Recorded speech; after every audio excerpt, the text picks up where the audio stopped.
त्याचे मी सर्वप्रथम आपल्या सर्वांच्या वतीने जाहीर निषेध करते।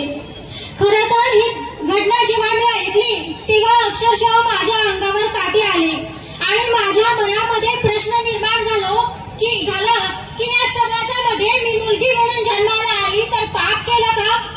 आजही आम्हा मुलींवर महिलांवर अत्याचार केले जाते, कधी अवहेलना, कधी विटंबना तर कधी बलात्कार हे आमच्याच महिलांच्या नशिबी आजलेला आहे। आज आम्हा मुलींना घराबाहेर निघताना 10 वेळा विचार करावा लागतो।